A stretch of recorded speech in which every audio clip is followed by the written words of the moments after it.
I'm Malcolm Van Delst, and this is an excerpt from book 5 in the Do the Wrong Thing series. Working title is How Low Can You Go? Last week in How Low Can You Go, Saigon, a cat met Ava, and Ava learned that Greg lied to her about being adopted. This is the next chapter called Boxes. Ben stands in front of the pink dresser in my second bedroom. I guess I'll have to throw it out, I say, embarrassed. I had stenciled dinosaurs onto the sides in glossy black paint and added 2 lines of glossy black squares that get further and further apart as they move from left to right on the top. Then I painted the 6 handleless dressers with horizontal indents through their middles glossy black, but spray painted the indents on 4 of them Dayglow green and 2 Dayglow yellow. Throw it out? Ben looks at me as if I'm crazy. I nod. It's amazing. I'll take it. Really? I say. The dresser transforms instantly from messy and amateur to edgy and bold, like Ben. I decide to keep it, which, truth be told, makes me feel guilty. I was about to toss it. I would have tossed it. Now I'm snatching it back because Ben likes it. But I covet it too much now. 5 months ago, just after my short-lived roommate Lenny left, I called the landlord to find out when he was going to fix the rickety staircase and replace the rusty shower stall. Very soon, he said. After that, he was never available when I called and never returned messages. I remembered him standing beside his red Porsche the day I signed the lease. Trust me, he'd said, the staircase and bathroom will be fixed before you move in. 3.5 months ago, I called the Tenants' Rights Association, and their lawyer called me back saying, I have good news and bad news. Okay, I said, what's the bad news?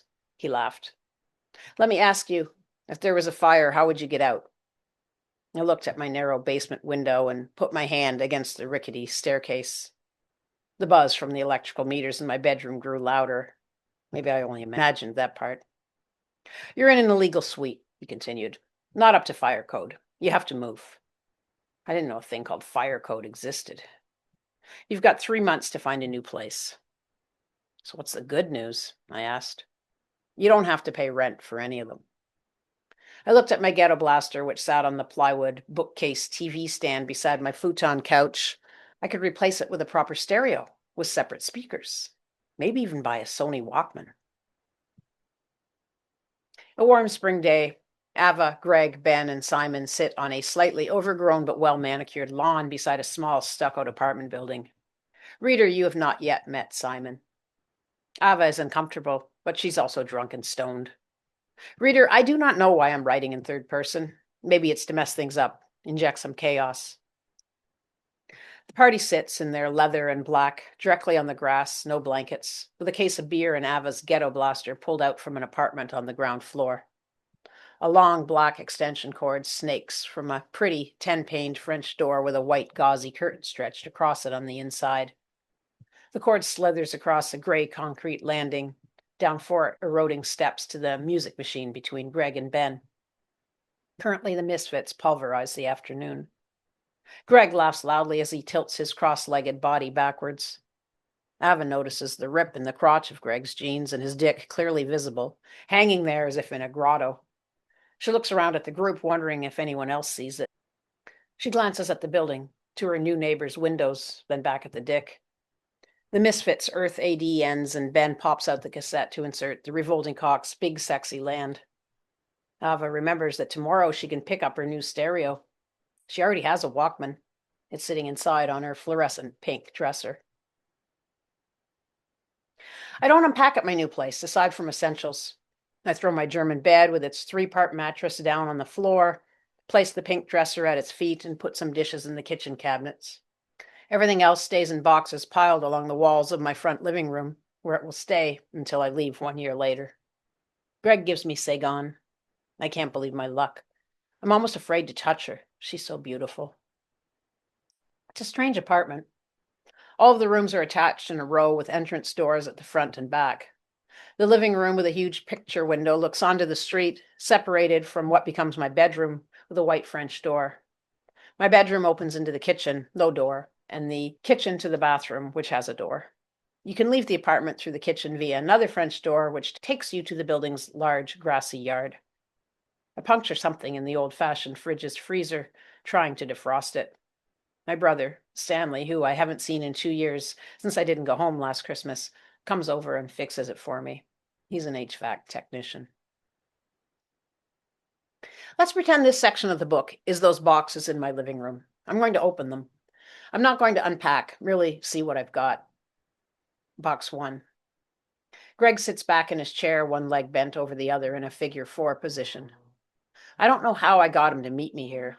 Rounded his hip, overpriced and pretentious, as Greg says, but he's here before my shift at the Pioneer. I'm paying, of course, and trying to get Greg to go places other than Mercy Street or Nerd. I put my new cassettes on the table between us. Look at this, I say. This band is hilarious. Greg will barely look at the cassettes. I don't like rap, he says flatly. He looks to the side where a vine folds over the top of the patio fences, pale yellow diagonal slats, and trails down. Not interested, he adds. Please let me introduce you to a brand new idea, I tease, repeating some of MC 900 Foot Jesus' lyrics. Truth is out of style. Greg smiles but keeps his eyes on the foliage. I pick up my cassettes and turn them around in my hands. The other one is Public Enemy, Fear of a Black Planet. Greg doesn't like rap because he's threatened by it. I shoo the thought away, but I can't help wondering if I'm right. Rap is as aggressive as the metal he plays, but with beats, rhythm, and politics. Underground, like Soundgarden and grunge was, but it's going to ascend. Metal, industrial, and grunge will fade. This excites me. These black men airing their grievances when nothing in the system supports them. This excites me too. They're being heard. Even the misogyny. They're not saying anything I don't experience every day. If I don't wear tight tops and a ton of makeup, no one will listen to me. No one. I mean, let's be clear. I don't like the misogyny, but I do like the way they scream their injustice into the world, louder than a bomb. The world has to listen. Their communities rally behind them and buy their music, even if the entire existing music marketing apparatus ignores them. Box 2. The moment I see its huge glass windows and the beautiful people inside, my heart starts pounding. I dressed wrong. Ripped jeans and this lime green tank, even if I do have dreads. Dreads aren't right for clique either. Hi, I'm here to speak to Brent, I tell the hostess. She takes me to a 2-seat table by the wall. I'll let him know you're here, she smiles kindly. I fidget. Sloan from Forever and a Day works here now, but he fits in. He's beautiful and confident. He knows how to flirt with these poised, perfectly made-up girls and women in their smart pantsuits and cool summer dresses. What is it about these women? Their clothes are conservative next to my fluorescent painted bras and tees, but somehow more eye-catching. No. It's only that they can sit comfortably in the window of a place like Clique while I can't, because I can't afford to. That's partly why I'm applying for the job. I'd make so much more money here.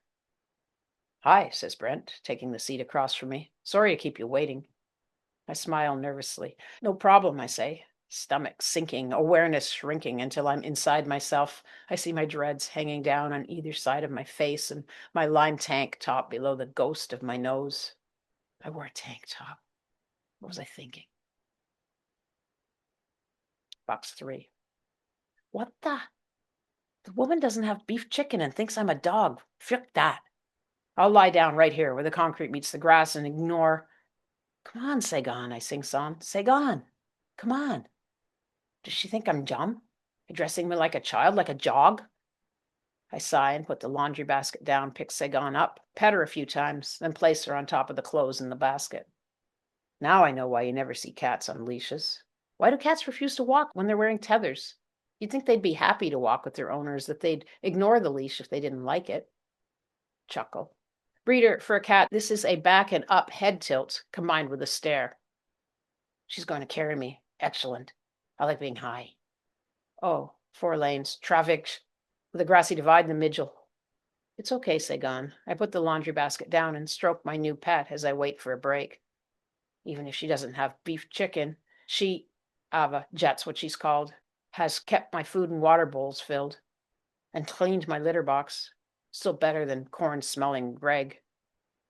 I know Saigon is used to coming and going as she pleases, but what if she ran into this highway and I scurry across carrying the laundry and Saigon to the median, then wait and scurry again?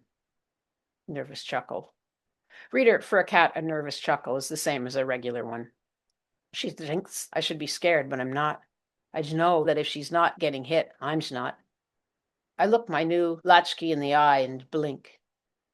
God, she's beautiful. How did this dream come true? I won't bring her to the laundromat again.